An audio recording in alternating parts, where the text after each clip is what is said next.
You don't know the power of the dark side. You're not the only one cursed with knowledge. Chillin with Villains podcast.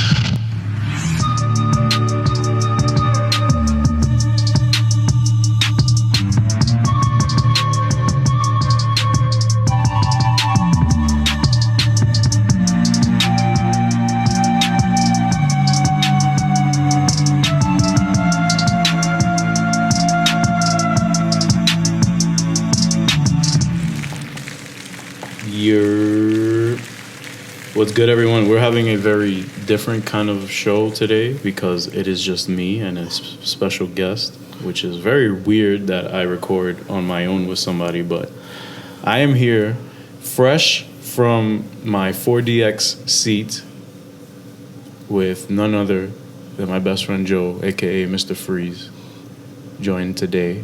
And by the way, if you don't know by now, it is the Brown Steve Jobs mixed with Steve Austin, a.k.a. your host, Norin Rad, a.k.a. Ozymandias. And you are chilling with villains. And today we're talking about Birds of Prey and the very long title name of the movie that I don't remember right now. The Fantabulous. The Fantabulous. Oh, the Fantabulous, yeah. And the Fantabulous Emancipation of one Harley Quinn. Change it! Well, we're here to talk about the birds today, guys. So, but we're not gonna get into any spoilers. We're just purely going to just speak on the film on a technical level. So, yeah. Starting off with anything off the top of your head that you could think of technically that. Wait, we're talking about non-spoiler. Okay, yeah. So non-spoiler. I think they're sticking. Well, I feel like Zack Snyder has his hands in everything a little bit here. Yeah, even if it's like a shadow kind of way. Yeah, it definitely derived. It felt very Sucker Punch, which I enjoy Sucker Punch. Yeah, for those, I mean, you guys know that us that Chillin with Villains are the Zack Vengers, and I love everything that Zack puts out. Sucker Punch is one of those sleeper hits that was just... Yeah, it was great. It was felt weird. Like a total comic book movie. Yeah, exactly. Yeah, it was like a total comic book movie. So I feel like this kind of... I felt that vibe with this film. In terms of comic book style, it definitely took from that small little mini series that happened when Harley actually breaks up the Joker, but instead of the Birds of Prey, she ends up being with Poison Ivy. Yeah, with the sirens. She ends up with the sirens, yeah. So I was like, okay, I like that. And I loved, damn, I was about to spoil. Chill. Yeah, I don't want to spoil. Talking about the birds here. Yeah. So, no, I definitely appreciated, okay, I have a better way to rephrase it. So, yeah, like I said, we definitely see that it picks up off of that little mini series episode of that. If you've seen the trailer, you kind of get an idea of it. I'm gonna watch it like right after we finish, okay, so I can get a better understanding. Yeah. So, but then I appreciate the little like tributes to. I wouldn't say the comic, but more the animated series. There were a lot of things that I felt were tributes to the animated series and part of it, and I feel the main actress playing Harley Quinn, she gave it her all. Yeah, Margot Robbie smoked it. But that's the thing, we know what we're getting. Like she's the star of the show. So that's the thing that bothered me. Like, I don't feel like the movie should have been called Birds of Prey. Ooh, hot take. I mean, that is a hot take. Like, I agree with you, because realistically speaking, like, she's not part of the Birds of Prey. She's not part of the Birds of Prey. And it's like, it should have been Harley Quinn featuring the Birds of Prey. I guess.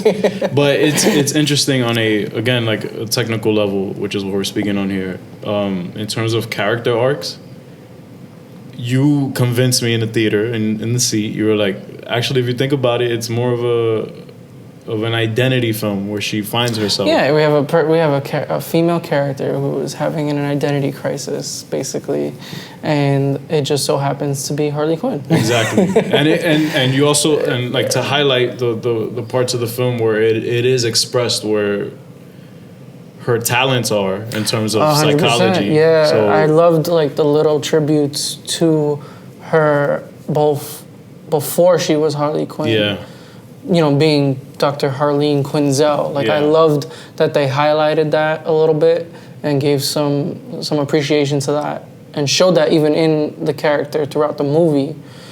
So I thought that was really dope. And then also the little things, like the things she would use to interact with other characters in the movie are things that she has used in the past in comics and to make that very vague. to make that as vague as possible. So I think that was cool too. And you know, again, she defines what a harlequin is. Harlequin. Ha ha ha ha. Yeah. What a harlequin is. Yeah, and you know, I do appreciate as well that they used a pretty new director, Kathy Yan, who they used for this. And again, there's not really a stylistic approach to the film at all. It's very regular. A lot of, like, I wouldn't say that there were a lot of quick cuts during action scenes, but it just felt like... Which the action scenes is where I felt Zack Snyder had his input. If he did. If at all. But it did feel yeah. like very Sucker Punch. And I was like, kind of like action, yeah. I know not stylized, but like definitely the one scene that, you know, where it highlighted it for sure, which was very I was like, okay, that's cool. You know, it was like that cool feeling. Yeah. Now, can we just talk about 4DX for a second? Oh my God. All right, guys. So 4DX. So I feel 4DX ruined the film for me.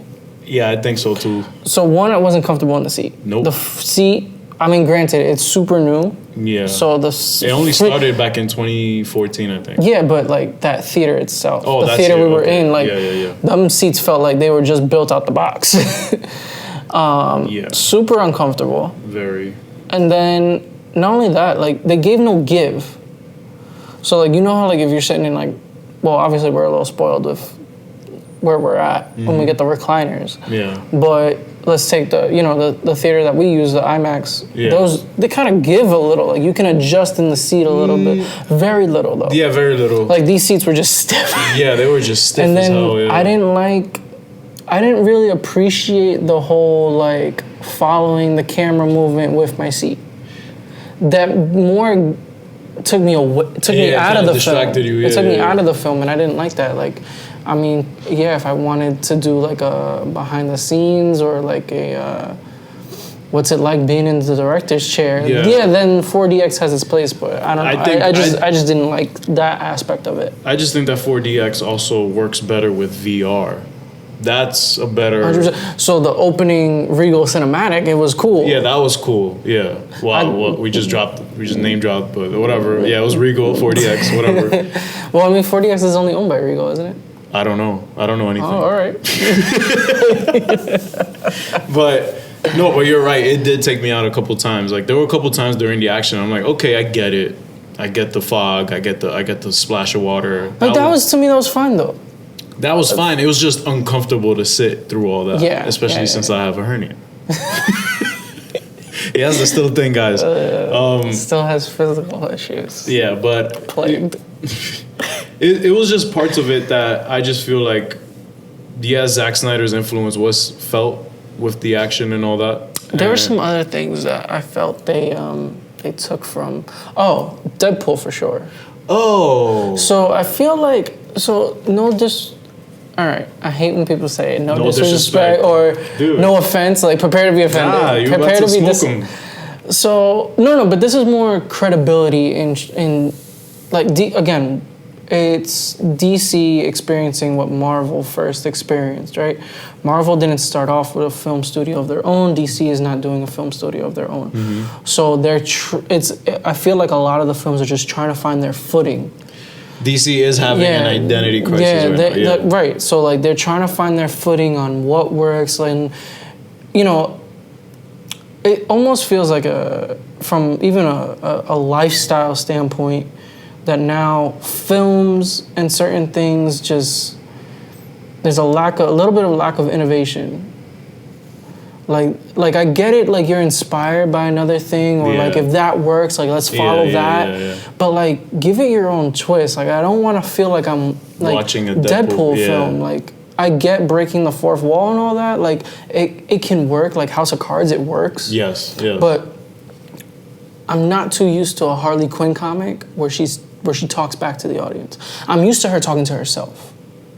See, that's where it got weird. Maybe where I want to kind of give them a little bit more credit, because honestly, like maybe we took it as breaking the fourth wall because we're so used to Deadpool. Mm-hmm. But then maybe the director, what they were actually trying to go for was her talking to herself, or maybe her talking in her own voice, because remember she is kind of narrating a little bit. Yeah, but I just think that it does get lost in the sauce, as Gucci Man says, because I just think that it being so jarring and new, like I guess that creatively that decision that they took with going with the character like that, it was just weird to me because we didn't really get that in Suicide Squad. Not that this is a completely similar film in terms of Suicide Squad, because the editing in this is way pretty much. The editing was amazing. It was pretty good. I have to hands. Like there were some points I was like, okay. Yeah. But then there were some good editing shots that I was just like, wow, I didn't even see that coming. Exactly. Like there's that one scene where they're Huntress with Huntress. Wow, just totally spoiled. No, I'm being vague. All right, so the one scene where they're all in the lounge. Okay. Or no, where she's in the lounge. Yeah. And all that stuff is going on. It makes it look like there's one take, but I was distinctly looking for when is there a cut, and there was only 2 cuts in that. I felt like there was only 2 cuts. Yeah, in that but scene. It leads back to where you're saying that they're kind of playing it safe. I think that there were opportunities in action set pieces where a one cut would have probably made everything feel more grounded and happening chaotically at once, because the cuts. Not that it kills it for me, not that it took it out of the movie. It's just like, oh, why are you moving the camera this way, and making these kind of moves with the camera? Yeah. Like we're following this, and then it cuts, and it's just like it's kind of like blinking while fighting almost. I don't know if that makes any sense. It's weird, but it just there's moments like that where it felt like there were moments for opportunity of a one cut scene, and it just didn't happen, I guess, because of the way the choreography was set up, that it didn't allow for the camera. Yeah. And speaking of the choreography, Margot Robbie, tipping my hat off to you, because like she did the majority of that shit and it looked great. Like she looked like she was having a blast. Oh yeah. And those guys 100%. legit. Like I have to give it to her too. Like hands down, she is the Harley Quinn. Yeah. Just like Robert Downey Jr. is. Yeah. Freaking Tony Stark. Same way like Ryan Reynolds is Deadpool. That dude was born to be Deadpool. Like Margot Robbie, like she showed like I'm the Harley Quinn and I'm here to stay. Yeah, and she really owned it. So speaking on that, I feel like with the film, they're trying to see that too. They're trying to see that like okay, you want to do a solo female lead, but let's play it a little safe, So I felt like there was some safety on the film. There was too much. This film is a whole huge safety net, if we're putting it bluntly. I'm putting it bluntly, at least, because I get it. It just didn't feel like a team up movie. It just felt like Harley Quinn trying to figure out who the fuck she is, all these characters just so happen to be in the mix. Right. And I think that's what kind of took away from a little bit of it. Yeah, 100%. I agree to that too. There were some scenes that there were also some scenes that I appreciated because of her own character flaws. So certain things going a certain way for her. Yeah. But it's because she's X and Y. She's because she's the catalyst for it. Yeah. And it's like she's hoping things would change. Like if even for herself, she's like, I'm hoping things would change, but they don't. They don't, and I think that's part of her tragedy as well as a character. Because of her past dealing with the Joker and all that. And I appreciate how they handled the whole Jared Leto situation in the film. Mm-hmm. It was pretty on the nose, but it's like, I'm glad that they addressed it. It was a good way to retire the character itself from whatever else they're gonna try and do in the future. Yeah, because it's open right now. And now it's open. Yeah. So now they have tons of flexibility for it. Exactly. And it was good closure on that character. Yeah, for sure. And they didn't even need to do a whole lot, which was good. That's something I always appreciate, is like something subtle, a subtle gesture that will take it somewhere else. Yeah. I'm trying to think of a film that I recently saw that kind of does that. Like, oh, yeah. What? Duh. I just finished watching again. It took me like 8 days, but watching Dark Knight Rises. Oh, okay. All right. Oh, So, yeah, you told me earlier. yeah. You told me earlier in the week. So the only reason it took 8 days because I kept falling asleep. But Can't hang. that's what happens when you get older. No, but okay. So like so in that film, right, we have the subtle gesture of Robin. Okay. Which leaves us open to hopefully having that. So like I loved that subtlety in Dark Knight Rises, and I love when a film does that because you are paying tribute.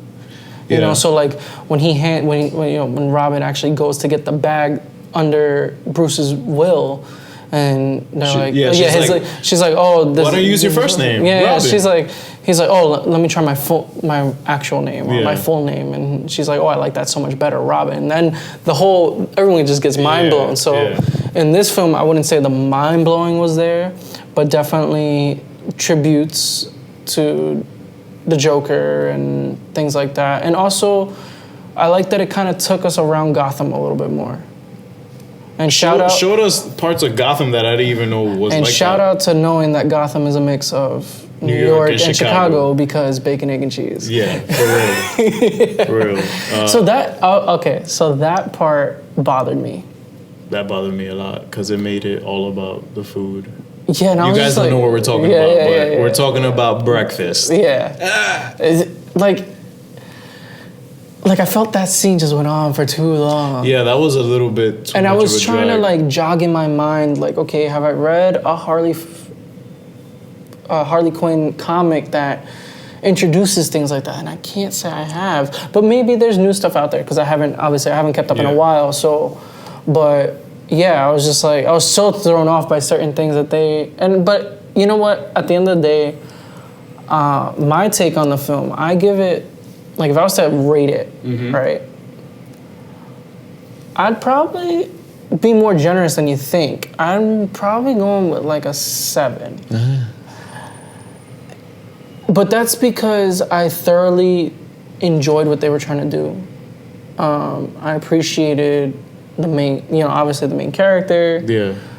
The message they were trying to drive home, the political subject matter they were addressing, which was great. Okay. And that's all the things I kind of look at when I'm looking at films is like, okay, what are they trying to do? What's going on here? And also, it looked like so much fun. That's what I could appreciate. The cast had and a that's blast. what I appreciate about the film, unlike Suicide Squad.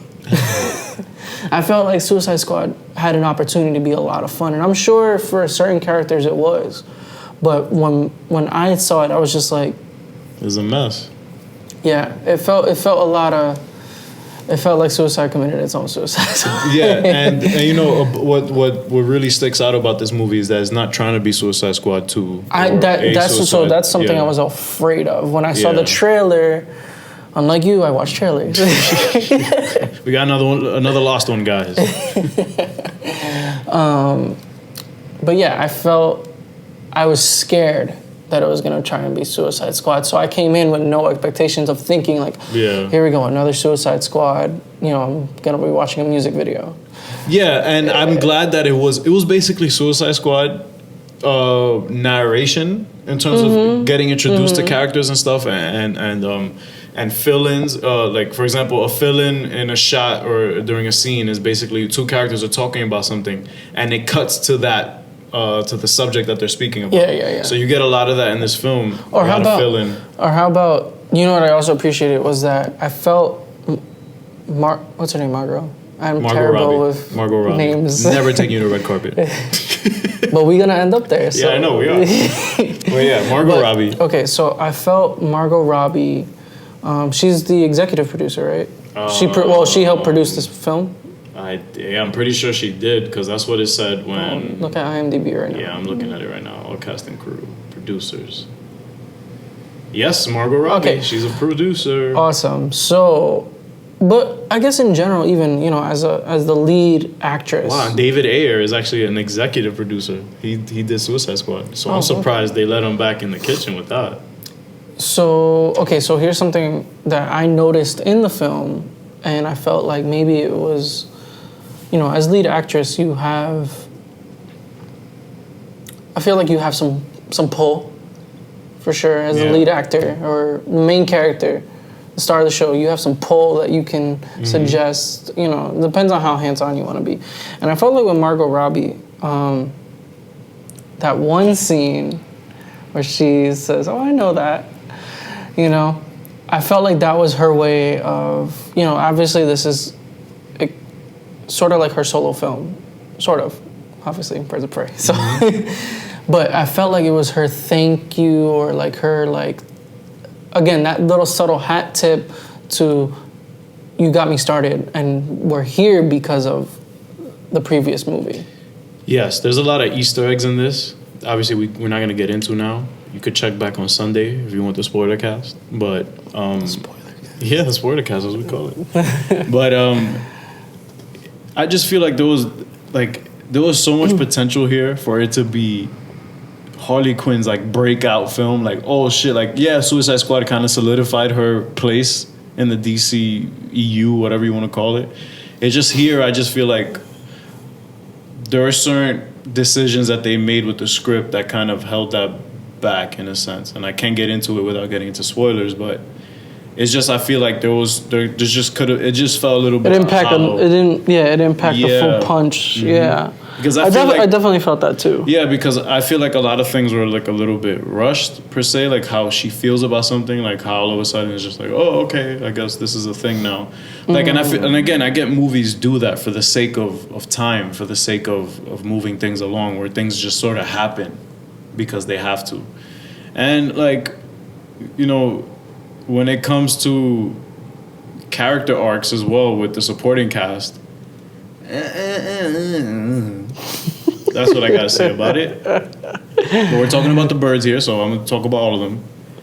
Huntress, sure, she's in it. Black Canary, she's in it too. Oh my God! So she pissed me off the whole. I shouldn't say the whole film. She followed the same story arc.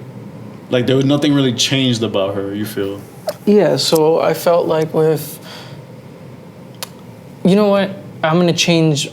So, remember in the beginning I said, it's a female who's having an identity issue. Yeah. It's all of them having a little bit of an identity issue. Yeah. And it just so happens to be Harley Quinn and the Birds of Prey. Yeah, exactly. Because three of them? Yeah. Yeah. All three of them, obviously we got their stories. But it was all over the place. That's the only thing. There was no full structure to it. Exactly. That's a flaw in the script and in obviously the direction of the film, because you could be 40 minutes into the movie and then you get another character and it's just like, all right, guys, that's what you had to do in the beginning. Mm-hmm. And another issue I had with it was exposition. Like you were spoon-fed information. So that goes right back to my thing about feeling like there's no innovation in films. Even the trailer.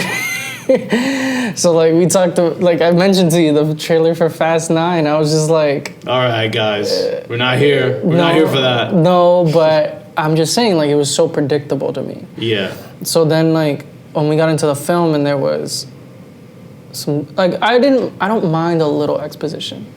Okay, that's gonna happen. Mm-hmm. Whatever, sure. But there was a lot of exposition, and I was just Like a lot, and you're just like, all right, no, but I get it because there are people who are watching who don't know anything about Harley Quinn, and they prefer. you know, again. So to me, that felt.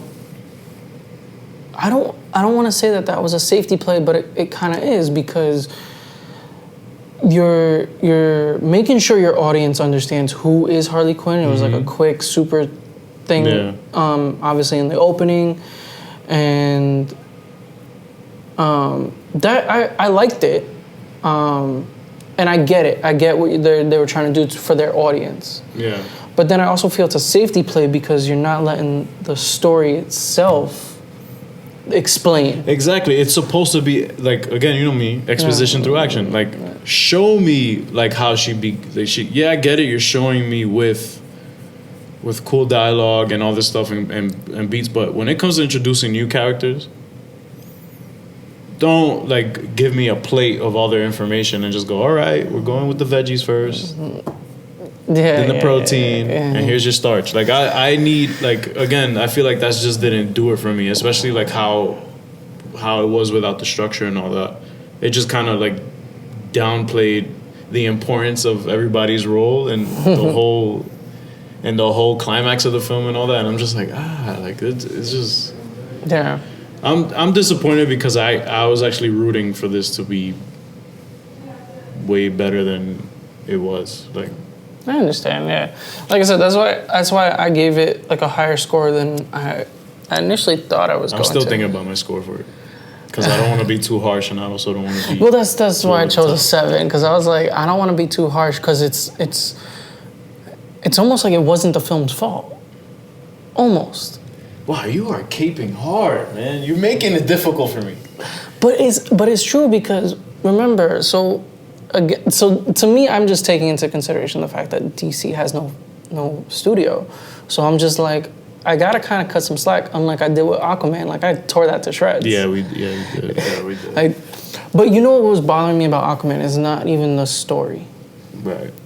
It was watching it from an editor's perspective. Yes, it was all over the place. I think that's where people have trouble sometimes. Is like we're watching from an editing perspective. Yeah, like, very technical. Yeah.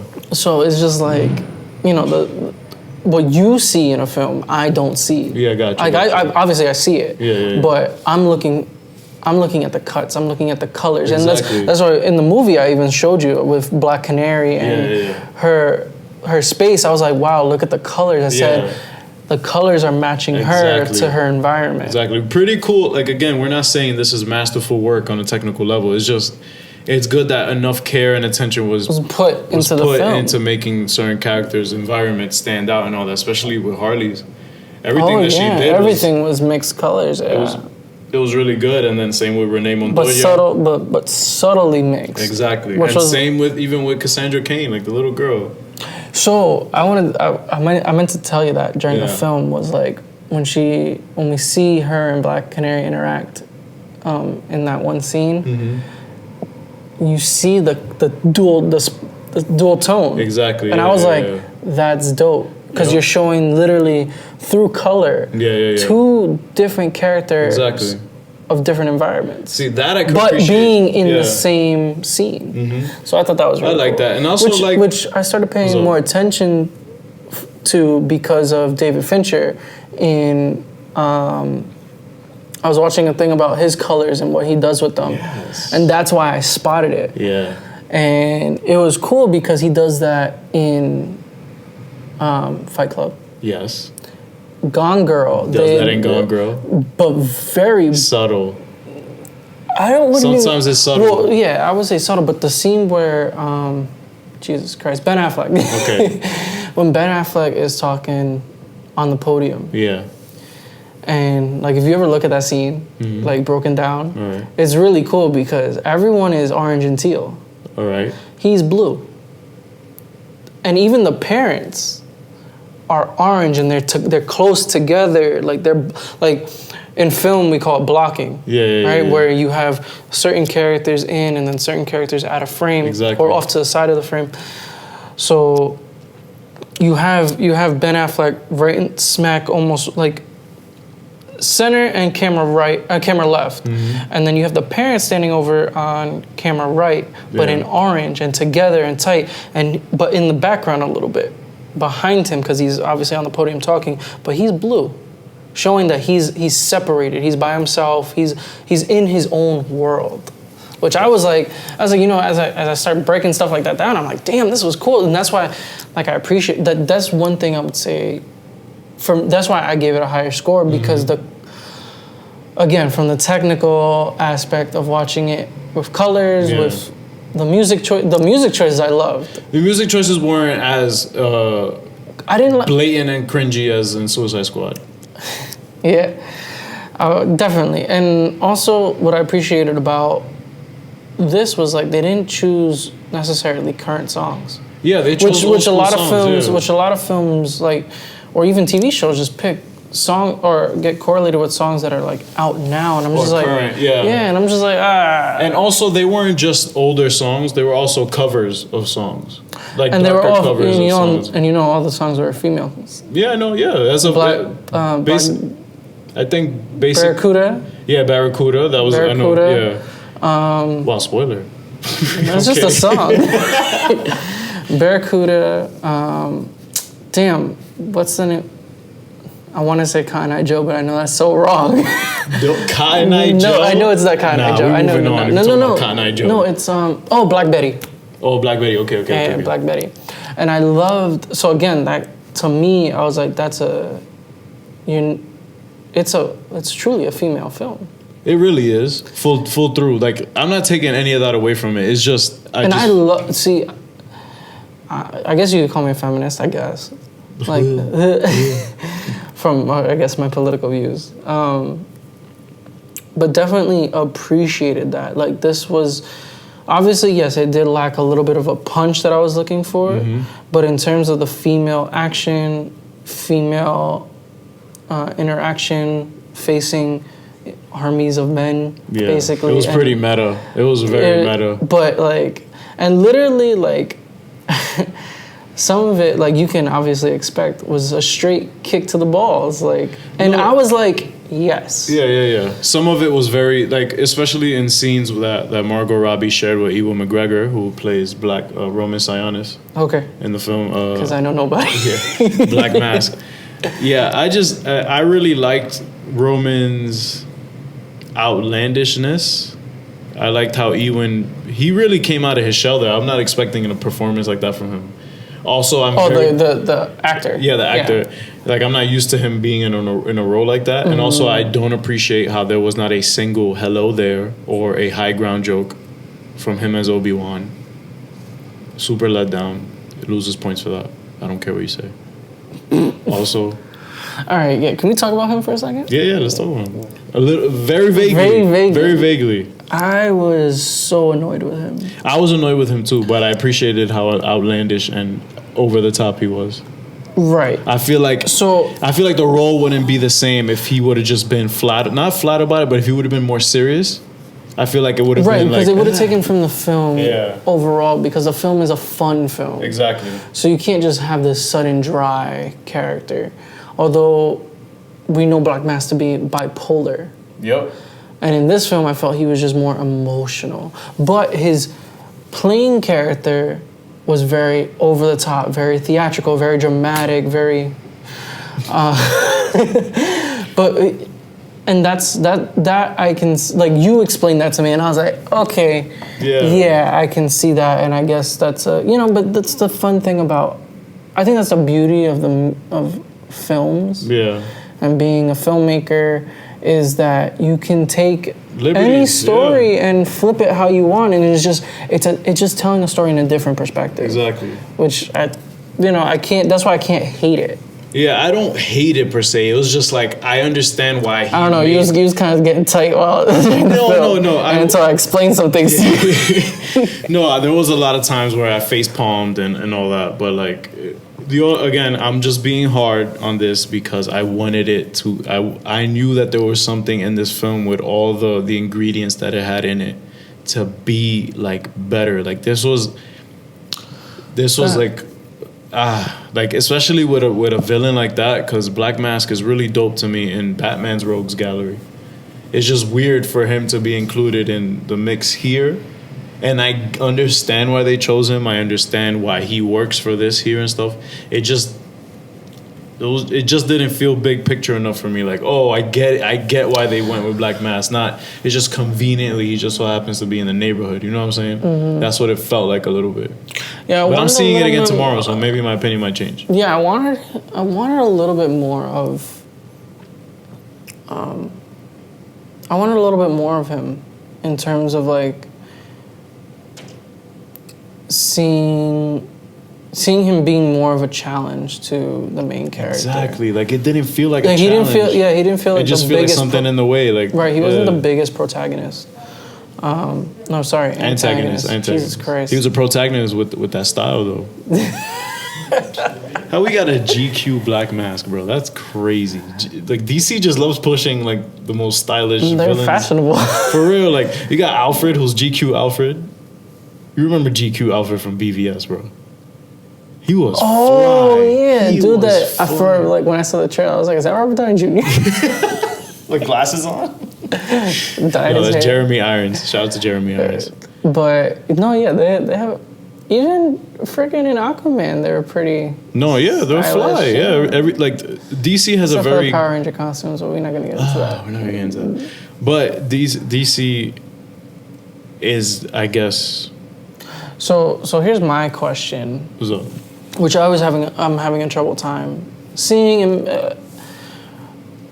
So every film that comes out for a reason, right? Mm-hmm. And there's always a push for, you never just, I guess unlike the Joker, it would be the rare case. Like when you what's the word I'm looking for? Jesus Christ. When you pitch a film, Yeah. you don't just pitch one film. You pitch a series of films. Or up to 2, up to 3. Like usually there's a follow-up. And you think nowadays? Nowadays, yeah. All right, okay. I thought you meant in general, like you're. No. Yeah. But that's why I said, with the exception of the Joker, like I don't think we're getting a second film for that. And if they did, no. No, like. It doesn't, not that it doesn't deserve it. Mm-hmm. Leave it how it is. Like it was good how it was. Like, Yeah. it doesn't need a part 2. Now, do you think that Harley Quinn deserves another solo outing? I do. She did. But you know what? You know what I also feel? What? I feel Harley Quinn is... So, Margot Robbie made it that Harley Quinn can stand on her own. Yeah. She made us see that. Now, when you look at stories, does Harley Quinn really stand on her own? No. She's always good paired with somebody else. Kind of The like... Joker, the Sirens, and in this, the Like, Birds. I would love to see Harley and Poison Ivy. And Catwoman. And Catwoman, yeah. That Would rip. You know why? Because they're all different personality. And I feel, so now that we just said that, Yeah. I'm like, okay, maybe that's the next direction it can go. Because even you have a young Harley too. Mm-hmm. So, like in the comics at least. So it's like, okay, maybe we can go there too. Like there's so many ways to spin it, but I think the only thing with this film that I was just like, okay, where does it go next? It just didn't feel open-ended like that. It just felt like, okay, if it finishes Which maybe, again, that's maybe the safe play. It is the safe play because they didn't necessarily tease something. I mean, Yeah. I guess that's a spoiler in itself, but that's not because you're kind of looking for that from films nowadays, for them to tease what's coming next and stuff. Now, I'm not saying that this felt like final or anything for Margot Robbie, because obviously it's not. No, I feel like she can definitely come up with more, and especially with the post-credit. No, we're not getting into that. But I just think that character-wise, it could have been better for everybody but Harley, because I get why it happened for Harley. I think when I first heard about the film, I was hoping for Poison Ivy and Catwoman. Really? Yeah, but you know what? We haven't. But you know what? Poison Ivy and Catwoman are so significant that if they were in this film,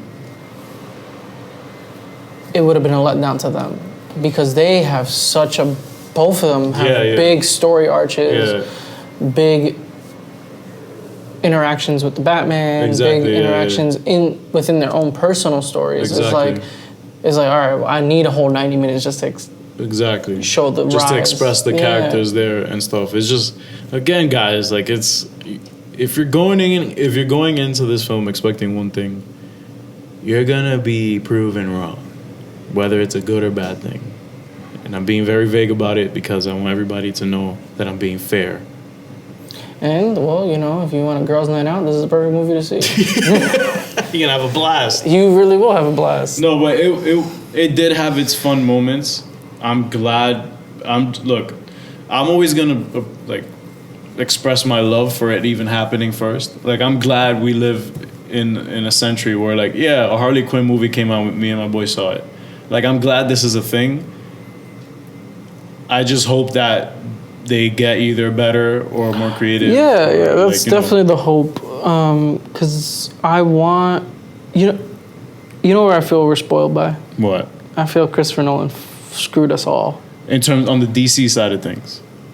Because he gave us something that was like truly a masterpiece. That trilogy is like, and that sets the tone. That's the thing, is like, it sets the tone. It sets the bar for everything. It does set the bar, and I think that's. So if I had to be fair, that's unfair. It is. Christopher Nolan was unfair. Well, it's unfair for us to be like, that sets the bar, right? Because we should be open to different subject matters, different perceptions of different characters, but cinematically. From a cinematic standpoint, like, Christopher Nolan does a great job without much CGI because he focuses on the story. And this movie didn't really have a lot of CGI in it, to be. Yeah, it didn't. A lot of it was pretty practical, especially a lot of the stunts and all that. So I could stunts for sure. Yeah. I think what bothered me in the beginning was a little bit of CGI. Too much CGI for me. What bothered me was not like, speaking of action, this really just felt like a really hard PG-13. It didn't really feel like an R-rated film. That was something that I noticed too. Like, there was no, like, what? I mean, it was definitely rated. Yeah, definitely R for the cursing. Wow. Some violence. Like, there wasn't really stuff. But it wasn't like a. It was stuff that you could have gotten away with in a PG-13 rating. But I guess they wanted to really be edgy and be like, oh, you drop more than one fuck. Yeah, exactly. You get your one F-bomb and that's it. Yeah. But it's. But again, that's where I feel like it was a safety play. Right, because if it was, I don't feel like you could have made a Harley Quinn film PG-13. I mean, there was a lot, like you said, there was a lot that it could. It was a hard PG-13. Mm-hmm. It felt like a hard PG-13, but there's certain characters that you just can't do that with. No, like, of course not. Like yeah. Wolverine, like. Oh, come Logan, on, come on. Logan like, that was the film we were waiting for. Yeah, exactly. And it took us 17 years. But we have to give props to Deadpool for breaking that mold. Yeah, exactly. He was like, I'm coming out with a rated R film. See, that was going to be my next point. Like, we're spoiled, number one, by Christopher Nolan on the DC side of things. We're also spoiled by Deadpool because now we're expecting what should be expected. Like, Birds of Prey was rated R. The Suicide Squad sequel that James Gunn is doing, Margot Robbie's in that too. Rated R too. Like, okay. So we're getting a rated R Suicide Squad that's not made in the same style that we were. See, I feel almost all DC should be rated R. Wow, you're caping that. I see a reason that every story that comes out of them could be rated R. You could make a rated R Superman. You could make a rated R Batman, clearly. You could make a rated R anything, really. You could definitely make a rated R, but like, I feel like certain characters are way darker, and you don't want to over dramatize the action. Well, that's the thing too. Or the evil, but you want to make it feel like it's serious. So the only one, again, is because I recently saw it. Yeah. The one that's... So, obviously, like, I felt the Heath Ledger, like, Batman Begins... No, not Batman. The Dark Knight. Yeah. Sorry. Dark Knight, they got away with a hard 13. For sure, with the Joker shoving a pencil through somebody's eye. Yeah, like, they got away with a lot there. And then they played safe. Obviously, that was a hard 13 because he also cut somebody's mouth and not his throat. But we can just assume that he cut his throat. Now, enough happens off screen for it to leave to our imagination, which is cool, all right, which is fine. Yeah. So then you have the scariest one to me was Bane. To me, psychologically, like, well, obviously it doesn't actually end up being Bane in the end. I will break you. You think darkness is your ally. So with Bane, remember he blows up the bridge. But I mean, it's all the daughter of Ra's al Ghul, but Yeah. like the destroying of the bridge, the shutting down of the city, the stadium blowing up. It felt like heavy and serious. Like The I was stakes are scared. high. Like Yeah, I was yeah, like, yeah. damn, I live in New York. Like yo, like what if somebody did this? Yeah. You know, so like, and I understand like not all films will do that. Like raise the stakes like that. I still feel like there were no stakes Yeah, here. yeah. Even though I get it, there are people's lives who were on the line, sure. Sure. For the sake of the script, but it's just like, okay. I didn't feel like I was like, well, if so and so dies, it's not a big deal. To me, I was just like, okay, you died. I just felt like it was a very how would I say? There's no other. It's safe. It's safe as hell. They played it safe as hell. That's what we got. But it still came out good. It was a decent job. It was a decent job. Fine. I liked it better than Shazam. That's for sure. If I'm being blunt, I liked it way better than Shazam. I enjoyed Shazam because it knew what it was. To me. I'm sorry. I don't Yo, know. I can't talk to you because I always change your perspective. You're like, No, Shazam, you can't change my point of view on that. I get that it was self-aware and it knew what it was and stuff. It just doesn't fit in that mold for what Zach built, bro. okay, yeah, true. So what we're used to from Zach and stuff, how you go BVS and all that, and then Shazam. shit. Okay, so here's the thing. So, and I think this has to do with a lot of people's perspectives about certain things. Is you get married to who's playing the role, and I think that was something that you pointed out. It was like, oh, this person's in it, so it's gonna be really good, right? And sometimes that clouds our judgment. It does. So that's why. So it it definitely clouds my judgment for Shazam because I enjoyed that dude. Zachary Levi, From his show Chuck. yeah. Like I love that show, and I think this guy's hilarious, and I think like I'm like, dude, this guy's great. I appreciated that about Shazam, that he was having a blast. But Freddie stole it from me. His friend Freddie with the crutches. Oh yeah. He made that movie enjoyable through and through to the end. That I'm just like, all right, this was an okay ride because Freddie held it down. But outside of that, I couldn't care about it. But I don't feel that feeling with Birds of Prey because I'm not exactly married to the character of Margot as Harley Quinn. I'm more comfortable that she's Harley Quinn, and I know she's gonna do what she does. Yeah. You know what I'm saying? Makes sense. Because this is only the second time we see her as Harley Quinn for now. Yeah, for now, yeah. And she's been in some good roles. Yeah, freaking Wolf of Wall Street, yeah. I haven't seen anything I else. think That was when her breakout role. Wolf of Wall Street. And you know what's funny is like when I saw her in that, I was like, she could be Harley Quinn. And that was 3 years before. Yeah. I don't think she was even casted yet at that point, but yeah. Anything else? What else? Nothing crazy. It's tough to go into it without spoiling. Yeah. Not only that, just I think we've kind of hit all the points. We talked about the music. We talked about the story. We talked about Margot. We talked about The birds.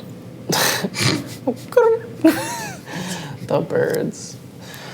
The birds. Yeah, we kind of hit on all those points. So I feel like it was definitely.